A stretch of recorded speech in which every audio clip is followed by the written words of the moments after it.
Mengutip perkataan sahabat, kami dahulu diajarkan adab sebelum ilmu. Sedangkan sebagian pendapat akhlak atau adab yang baik itu timbul dari akidah yang benar. Bagaimana kita menempatkan keduanya, dan mungkin mana yang lebih utama, atau memang ada perbedaan antara akidah dan akhlak itu? Ya, akidah dan akhlak berbeda. Dan benar bahwa adab itu memang ada yang merupakan hasil dari tanaman akidah. Tapi ada yang akhlak itu ternyata memang bawaan ciptaan kita, Pak. Buktinya hadis Nabi SAW.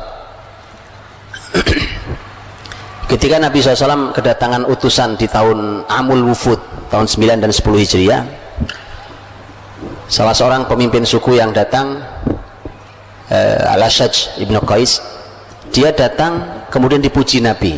Sing kepala suku yang datang dipuji Nabi. Inna fika la khaslatain yuhibbuhumallah. Kata Nabi ke pemimpin suku yang datang ini, kamu punya dua sifat yang Allah cintai. Kata orang itu, apa ya Rasulullah? Kata Nabi, al-hilmu wal-anah. Hilm itu sifat yang penyantun, yang jiwanya itu tenang, terukur, tidak tergesa-gesa. Orang berbuat jahat kepada dia, dia balas dengan kebaikan. Itu al-hilm. Wal-anah, anah itu tidak terburu-buru, tenang, tidak terburu-buru, itu al-anah. Kamu punya dia sifat mulia itu. Nah, begitu dia dipuji, dia nanya, ya Rasulullah, apakah ini sifat baru atau sifat lama yang saya punya ini? Dari kapan muncul adanya di saya? Nabi mengatakan itu sifat sudah sejak dulu ada di kamu. Setelah maka para ulama adab mengatakan bahwa memang ada akhlak itu yang sifatnya bawaan, Pak. Bawaan sifatnya. Contoh-contoh di antara kita ini ada orang yang memang bawaannya sabar, orang yang memang sabar, man. Itu marah aja susah itu. Ada orang yang bawaannya marah-marah, Pak. Walaupun nanti akan dipengaruhi oleh perjalanan hidupnya. Tapi ada modal. Ada orang yang modal dasarnya memang mudah ngasih orang, dermawan. Memang ada modal dasar itu. Ya, ada yang modal dasarnya, arti gini, bahwa ini kan cuma modal dasar, tapi semua bisa dibina. Orang yang tidak punya modal dasar, tidak besar modal dasar dermawannya, bisa dimunculkan kedermawanan luar biasa pada dirinya dengan pembinaan terus-menerus itu. Ya. Nah, yang dimaksud dengan pertanyaan tadi, kalau kalimat sahabat adalah kami diajari iman sebelum Quran. Kami diajari iman sebelum Quran. Itu kalimat Jundub bin Abdillah, kalimat Abdullah bin Umar, dan seterusnya. Kami diajari iman sebelum Quran. Itu ternyata kaidah kurikulum besar dari Nabi SAW.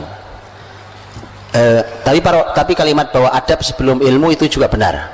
Itu kalimat para ulama bahwa seharusnya kita ini belajar adab sebelum belajar ilmu. Belajar adab dulu. Ini yang salah di kurikulum pendidikan kita hari ini. Ilmu ditumpuk tapi adabnya belum jadi. Akhirnya ilmu tidak ada gunanya, ilmunya tidak barokah, adabnya belum beres, dan ilmu itu nggak mengubah apa-apa dalam kehidupan dia. Jadi adab sebelum ilmu. Abdullah bin Mubarak rahimahullah, ulama besar, beliau mengatakan bahwa kadal adab an yakuna thulutsail ilm, bahwa adab itu 2/3 ilmu. Adab itu 2/3-nya ilmu.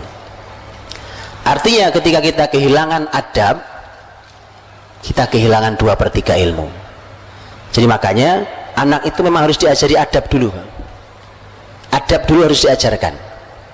Nah tadi tentu sambil untuk menanam kokoh adab pasti akan berhubungan sangat erat dengan masalah iman, akidah tadi itu maksudnya.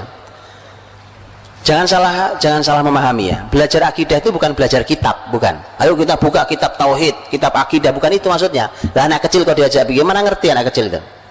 Yang dimaksud adalah tanam dia. Apa yang mau kita tanam? Umpamanya kita mau menanam salah satu nilai tauhid, nilai akidah, umpamanya al-khauf, rasa takut pada Allah, atau ar-raja, kita punya harapan tinggi pada pertolongan Allah dan ampunan Allah, dan seterusnya. Tawakal, at-tawakkul umpamanya, punya sifat tawakal.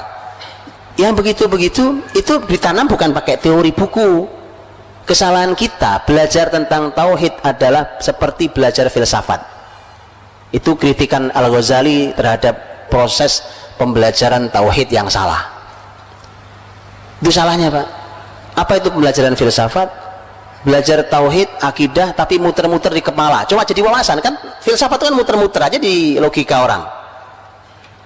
Cuma muter-muter di situ, di kitab, selesai kitabnya, tapi nggak pernah turun di keyakinannya. Kalau anak kecil, Pak, contohnya gampang sholat. Coba lihat sholat. Bagaimana cara ngajari anak sholat yang benar? Salah juga di kita ngajari anak sholat yang benar. Ayo nak kita buka kitab sholat, kitabus sholat. Rukun sholat ada 13. 1, 2, 3, ayo dihafalin. Suruh sholat nggak benar, Pak. Ya? Anak diajari wudhu, wudhu juga gitu. Oh ini ayatnya ini, hadisnya ini, begini tata cara. Bukan begitu cara yang benar. Lihat cara yang benar. Lihat cara yang benar di pendidikan para sahabat. Utsman bin Affan suatu hari ingin mengajari wudhu yang benar di hadapan tabiin. Bukan dikasih teori. Kata Utsman, ambil air buat saya.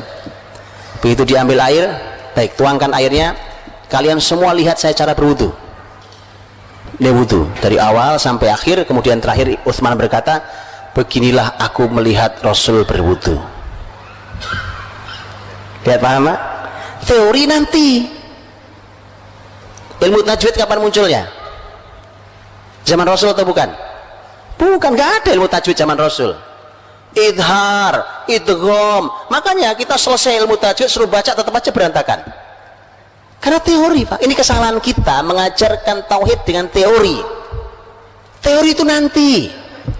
Yang penting anak membaca Quran dengan tajwid yang benar. Setelah itu kalau sudah benar baru kita kasih teori. Mereka kata, oh ini namanya idhar. Bacanya udah benar, baca Qurannya. Oh ini namanya idgham. Begitu. Persis sama. Akhlak juga gitu, bukan teori, Pak. Masalah di kita sekarang kurikulum agama adalah teori. Teori sholat, teori wudhu, teori sabar, teori jujur, teori prakteknya tidak ada.